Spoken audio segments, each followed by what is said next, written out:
Matt McLain is someone that we were in the offseason, like, extend him, lock him up. And the Reds approached him. They're like, we want to lock you up. He's like, I didn't even really play. You guys need to see me play. I'm not signing that. I'm worth more than this. So they're like, okay, let's do that.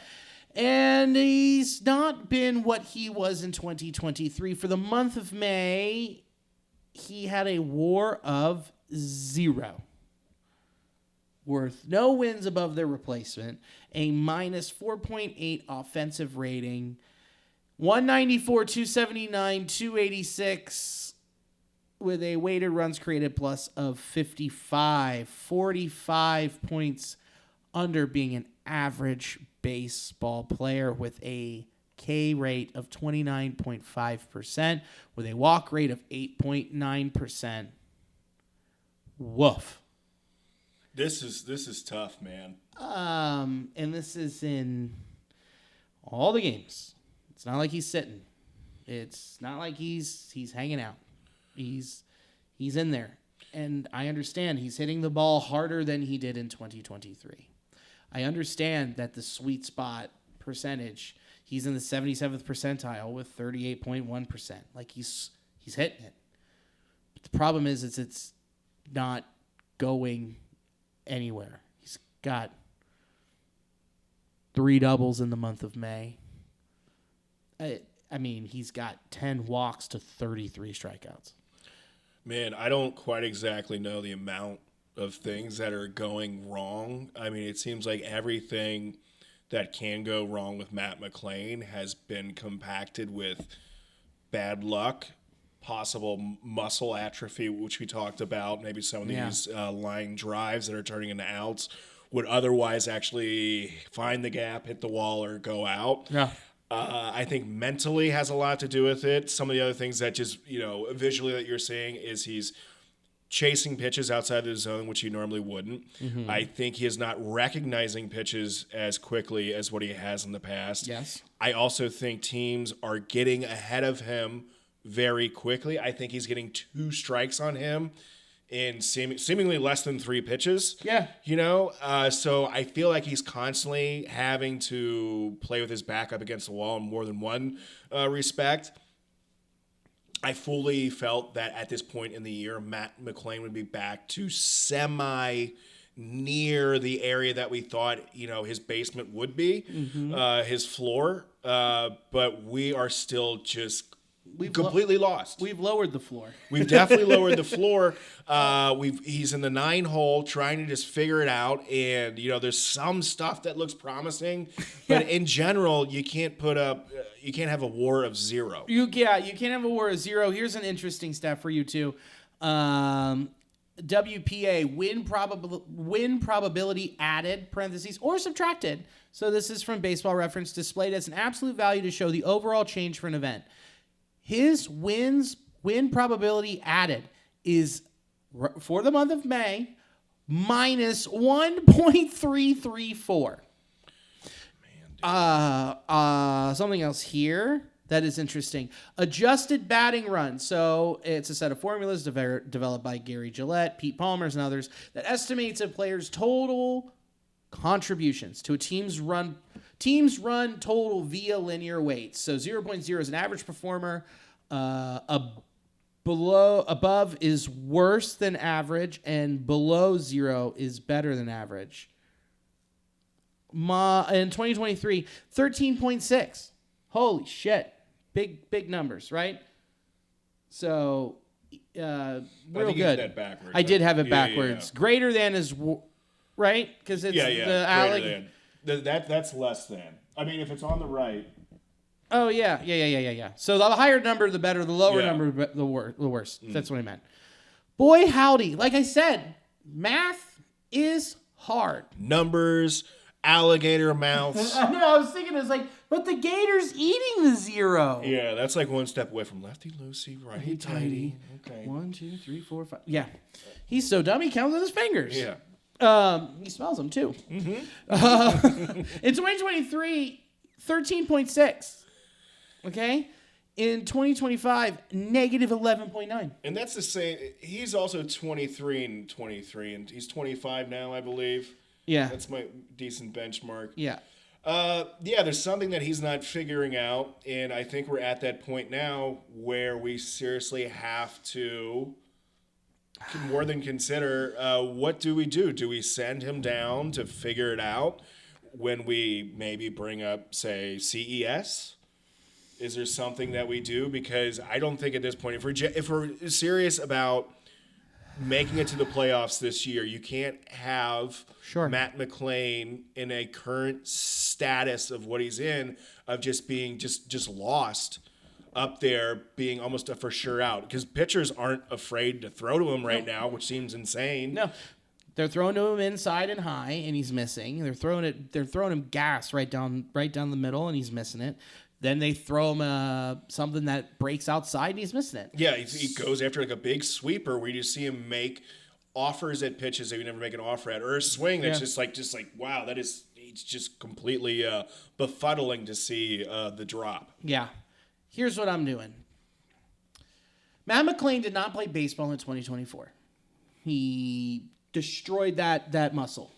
Gone. I was talking to somebody who works in baseball, and they said to me, I would much rather have my favorite pitcher get Tommy John surgery than have what happened to Matt McLain happen in my organization.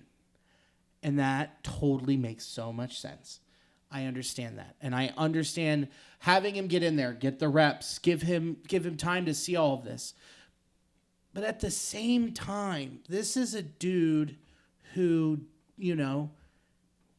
this is probably that was probably the longest he's gone without playing baseball in his entire life. Yeah. All of it. Mm-hmm. So far, being a California dude where he just played year round constantly. Yeah. He was always on the diamond. He was, bam, bam, bam. Always, always, always. It wasn't like when we were playing in high school, we would be in February taking ground balls off the basketball court floor. Yeah, in the gym, getting shin burgers, raspberries on your knees. The worst, right? This dude lived with perfect weather. It just was like, I'm outside playing all the time. Look at me. Mm. This might be the first time he's ever actually struggled to any significant. This is probably the most significant struggle he's ever faced as an athlete in his career. Bingo. And this has to be so concerning to him mentally. I just don't understand. He has to be very concerned about this. This has to be an internal struggle for him, because this is a gigantic step away from where he was in 23. Yeah. But like you were saying, talking to your friend who works in sports medicine or something. He works in baseball. Okay, he works in baseball. It's not like he went through a wrist injury or broke a finger, an ankle, something like that, where the turnaround time isn't that long and the atrophy might not be very much atrophy. Sure. But this is like a good quadrant of his back, right? Yeah. It's a chunk of the shoulder and back. It's this muscle. That hurts. That's like, it's a lot. Like, here's the other thing that we have to keep in mind. When he played in 2023, he played 89 games. This dude has not played a lot of professional baseball. And then we're asking him to take a year off, come back, get to the bigs. And so far in 50 games, he just passed over a little bit of this half amount of plate appearances he had when he was in the league. In 2023, he had 403 plate appearances, and in 2025, he's at 50 already. And this is where we're at. I believe that it is time to send him back down. As much as it sucks to say, let him rebuild his confidence. Let him find it. Let him go on an absolute heater, because he went on a heater to get promoted to the bigs and got there, and you saw a glimpse of it for a little over half of a season. He hasn't captured that yet because he hasn't fully gotten back into that routine, clearly, with working his way back up and having that swing be hot and know it inside and out. So what to say, you just did it with Will Benson. You had him, you sent him down, you got his confidence back, and then he came back up and he had a killer week, and now he's been getting very unlucky, but he's been a better player overall. What says that you can't do that with Matt McLain? I would agree. I think Matt McLain right now isn't helping himself or the team in this current position. I think it would be best for him to take some time, go to AAA, find that swing, be able to get that back in rhythm, because I'm sure it isn't quite the same or at the elevation or degree of what he would want his swing to be. Maybe there is some adjustments physically that he has to do, but I just think right now, trying to figure it out in these professional at bats is yielding negative results, and this team really does want to compete to be in the playoffs this year. I don't think that this is the solution to have him just figure it out when you could easily send him down for whatever amount of time that you feel he gets his swing back, his confidence back. We can have CES come up. Put him at first. Yeah, put him at first. Yeah. We can, mitigate the damage that way. And I feel, maybe we could talk about a healthy, mentally ready Matt McLain after the All-Star break. I think you let him, you see how long it takes. Yes. If he's mashing and he does it in the first couple of weeks, then you bring him back up. It just all depends on where he is. I wouldn't put a timetable on it per se. Sure. You just let him and you go, all right, what has Matt done this week? Great. Let's have him run it back. How was he doing this week? Let him run it back. Let him build himself up and then be like, all right, your bat's hot. You're seeing come back up, because you can have CES, which we'll get into his progress. You can put him at first. You can also leave Steer at first. You can rotate those guys. You put Espinal, or you put Gavin Lux at second, Elliott short, and at third, you're looking at Santiago Espinal or whatever else you want to do. There's your infield for right now. And it sucks. It really sucks, because we were banking on, and there's hope that he would be that. But guess what? Sometimes life doesn't happen like that. And it's clearly happened again. I mean, it almost feels like the same situation that we had last year when Novi Marte came off of his PED suspension. And we threw him in at third. And it was like, all right, let's see if he can pick up where he left off. And guess what? He was a young guy who was out of rhythm and didn't play baseball for probably the most amount of time in his life and couldn't find it. And your muscles just getting kind of used to it and just kind of getting back into that feel of, I'm about ready to go through a physical, strenuous, season here. And I just don't think physically was ready and mentally prepared enough. And I think that's what we're seeing here with McLain. And again, it's not his, it's not like a bummer, like a blame thing. It's a bummer because, man, I mean, if I was to step away from something I did my whole fucking life and then have a major shoulder surgery and then be like, can you be just as good as when you were in rhythm playing like you were for the rest of your life? And be like, I got to figure this thing back out. It's tough. And the Reds were just banking on it and hoping, and it hasn't worked. So what sucks is you go and you fix it.